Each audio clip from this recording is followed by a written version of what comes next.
మనకి APPSC group 2 ఎగ్జామ్కి 20 days మాత్రమే ఉంది. ఈ టైంలో మీకు ప్రతి ఒక్కరికి ఏమనిపిస్తుందంటే ఇంకా టైం ఉంటే బెటర్ ఏమో, ఇంకా చదవాల్సింది ఇంకా చదివితే బెటర్ ఏమో, చదివింది రివిజన్ చేసుకుంటే బెటర్ ఏమో, ఇలాంటి ఆలోచనలు ఉంటుంది. కానీ వీటికన్నిటికీ ఇంకా ఇంపార్టెంట్ ఆస్పెక్ట్ ఏంటంటే మనకు ఎంత చదివినా కానీ ప్రతి పేపర్లో 100 మార్క్స్ స్కోర్ చేయడం ఎలా. సో దానికి మెయిన్గా మనకు వచ్చే 2 ఇష్యూస్ ఏంటంటే negative marking and time management. Negative marking ఎందుకు? నెగిటివ్ మార్కింగ్ ఇక్కడ మనకి స్టూడెంట్స్ ఏమనుకుంటాడంటే ఎక్కువ క్వశ్చన్స్ పెడితే నెగిటివ్ మార్కింగ్ పెరిగిపోతుంది, తక్కువ క్వశ్చన్స్ పెడితే తక్కువ మార్క్స్ వస్తాయనేసి నెగిటివ్ మార్క్స్ ఉండడం వల్ల స్టూడెంట్ కాన్ఫిడెంట్గా అటెంప్ట్ అనేది చేయలేకపోతున్నాం. దానికి మనం ఏం చేస్తామంటే మీరు ఒకసారి క్వశ్చన్ పేపర్ తీసుకున్న తర్వాత అంటే సిలబస్ అయినా అవ్వకపోయినా, రివిజన్ అయినా అవ్వకపోయినా ఈ టెక్నిక్ మనం కంపల్సరీ ప్రాక్టీస్ చేయాలి. ఈ టెక్నిక్ ఏంటంటే 2 స్టెప్ టెక్నిక్ అంటాం. ఈ 2 స్టెప్ టెక్నిక్లో మనకి ఫస్ట్ స్టెప్ ఏంటంటే క్వశ్చన్ పేపర్ తీసుకుంటాము. ఈ క్వశ్చన్ పేపర్లో ఫస్ట్ చూసిన వెంటనే క్వశ్చన్ నెంబర్ 1 అనుకోండి. ఫస్ట్ స్టెప్లో నేను చెప్పేది ఏంటంటే first 1 hour 45 minutes.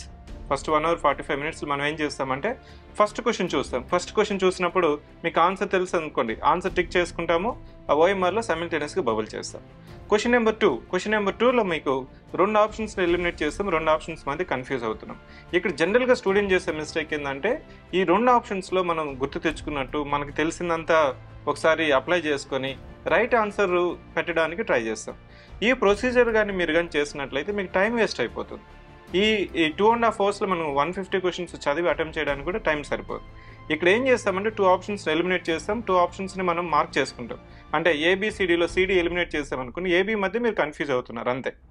So here will be marking the question mark చేసుకొని 2 ప్రాబబుల్ క్వశ్చన్స్ అంటాం. ఇక్కడ దీన్నే మనం కేటగరైజేషన్ ఆఫ్ ది క్వశ్చన్స్ అంటాం. నెక్స్ట్ మీరు థర్డ్ క్వశ్చన్కి వెళ్ళామనుకోండి. థర్డ్ క్వశ్చన్స్లో యూ హ్యావ్ ఎలిమినేటెడ్ 1 ఆప్షన్, అంటే ఒక ఆప్షన్ ఎలిమినేట్ చేస్తాము, but still you have 3 options. ఇక్కడ కూడా మన బ్రెయిన్ అంతా, మన నాలెడ్జ్ అంతా మీరు అప్లై చేసినా కానీ it will give impression that మనం ఎక్కడో చదివాము, గుర్తు తెచ్చుకున్నాము, ఫ్రెండ్స్ మధ్య డిస్కస్ చేసినామనే ఒక పాజిటివ్ వైబ్లో మీరు ఆన్సర్ చేస్తూ ఉంటారు. ఇలా మనం ఫస్ట్ స్టెప్లో చేయకూడదు. ఫస్ట్ స్టెప్లో ఏం చేస్తున్నాం? తెలిసిన క్వశ్చన్స్ ఐడెంటిఫై చేస్తున్నాము, తెలిసిన క్వశ్చన్స్ అటెంప్ట్ చేస్తున్నాం. Next what is men by unknown question? Unknown question అంటే మనము క్వశ్చన్ చదివి ఇమీడియట్గా మనకు తెలియదనే అజంప్షన్లో ఉండకూడదు. ఏ ఒక్క ఆప్షన్ కూడా మనం ఎలిమినేట్ చేయకపోతే that question we can consider as unknown questions. ఇట్లాంటి వాటిని మనము క్రాస్ చేసుకుంటాం. అంటే మన సెకండ్ స్టెప్లో కూడా ఈ అన్నోన్ క్వశ్చన్స్ అనేది మనం చూడము. ఎందుకంటే సెకండ్ స్టెప్లో మళ్ళీ మీరు చదివిన ఆప్షన్స్ చూసినా మనకి రైట్ ఆన్సర్ వచ్చే స్కోప్ అనేది తక్కువ ఉంటుంది. సో ఫస్ట్ స్టెప్లో ఏం చేస్తాము? So we'll be attempting the question paper from question number 1 to 150 questions in 1 hour 45 minutes. ఈ 1 hour 45 minutesలో ఫస్ట్ ప్రాబబుల్ క్వశ్చన్స్ అంటే 100% కరెక్ట్ అయిన అనుకునే క్వశ్చన్స్ మాత్రమే మనం అటెంప్ట్ చేస్తాం. ఈ 2 ప్రాబబుల్ 3 ప్రాబబుల్ క్వశ్చన్స్ అనేది మనం మార్క్ చేసుకుంటాం. సో ఇది ఫస్ట్ స్టెప్ అయిపోయిన తర్వాత మీరు ఈ నెక్స్ట్ 30 to 45 minutes టైంలో 2 probable questions 3 probable questions attempt చేయడం ఎలా? ఇక్కడ స్టూడెంట్ ఏమనుకుంటాడంటే మనం 2 ప్రాబబుల్ క్వశ్చన్స్ కానీ అటెంప్ట్ చేస్తే నెగిటివ్ మార్క్స్ పెరిగిపోతుంది. ఇంకొక డౌట్ ఏంటంటే 3 ప్రాబబుల్ క్వశ్చన్స్ అటెంప్ట్ చేయాలా, అటెంప్ట్ చేయకూడదు? ఇక్కడ మీకు సింపుల్గా ఇక్కడ మీకు స్క్రీన్ మీద ఇచ్చినట్లు ఒక టేబుల్ ఇచ్చాను. ఈ టేబుల్లో మీరు 2 ప్రాబబుల్ క్వశ్చన్స్ అటెంప్ట్ చేస్తే ఏంటి, 3 ప్రాబబుల్ క్వశ్చన్స్ అటెంప్ట్ చేస్తే మనకి నెగిటివ్ మార్క్స్ వస్తుందా లేకపోతే పాజిటివ్ మార్క్స్ వస్తుందా? So what is meant by 2 probable questions? మనం 2 ఆప్షన్స్ని ఎలిమినేట్ చేస్తాం. 2 ఆప్షన్స్ అనేది మనకి you are confused, you are having question of doubt. వీటిని అటెంప్ట్ చేయాలి కంపల్సరీ. దీన్నే మనం ప్రాబబిలిటీ థియరీ ఇంటర్మీడియట్లో చదువుకుంటాం. ఒక బాస్కెట్లో ఒక 2 balls ఉన్నాయి, గ్రీన్ రెడ్. ఒకసారి గ్రీన్ తీస్తే ప్రాబబిలిటీ ఎంత, లేకపోతే రెడ్ వచ్చే ప్రాబబిలిటీ ఎంత. ఈ థియరీ అనేది మనకి నెగిటివ్ అవ్వదు. ఈ 2 ప్రాబబుల్ క్వశ్చన్స్ అంటే ఏంటి? మనకి 2 ఆప్షన్స్ ఎలిమినేట్ చేస్తాము. Now you are confused between 2 options. ఈ రెండిట్లో ఏదో ఒకటే కరెక్ట్ అవుతుంది, అంతేనా?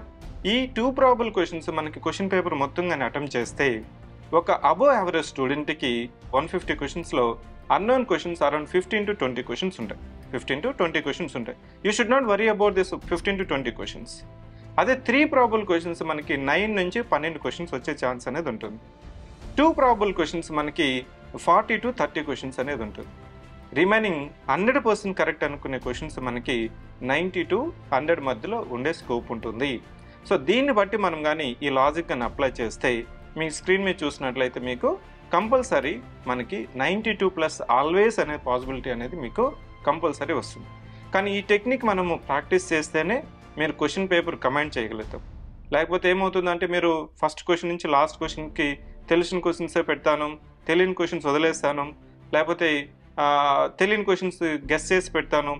గెస్ చేసి పెట్టేది ఎప్పుడు గెస్ చేసి పెడతారు? నెగిటివ్ మార్కింగ్ లేకపోతే గెస్ చేసి పెడతాం. Native marking unte compulsory we need to have some strategy, that is two-step procedure which you need to comment the paper. If you follow the two-step procedure, definitely you can comment the paper. So this is the strategy where you can practice this technique in the full length test or mock test. ఇలా practice చేయడం వల్ల మనకి ఈ marks matrix కానీ మనం వేసుకున్నట్లయితే మనకి ఈ 100% కరెక్ట్ అనుకునే క్వశ్చన్స్లో కూడా మీకు ఎఫిషియన్సీ ఎంత ఉంది. ఎఫిషియన్సీ అంటే మీరు 95 క్వశ్చన్స్ 90 క్వశ్చన్స్ 100% కరెక్ట్ అని పెట్టిన క్వశ్చన్స్లో కూడా మనకి 90% ఉందా లేదా. 90% systems is the need of the day. 90% ఉంటే కంపల్సరీ మీకు 90+ వచ్చే మార్క్స్ అనేది ఉంటుంది.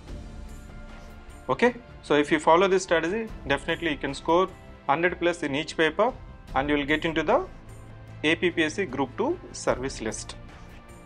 I wish all the best.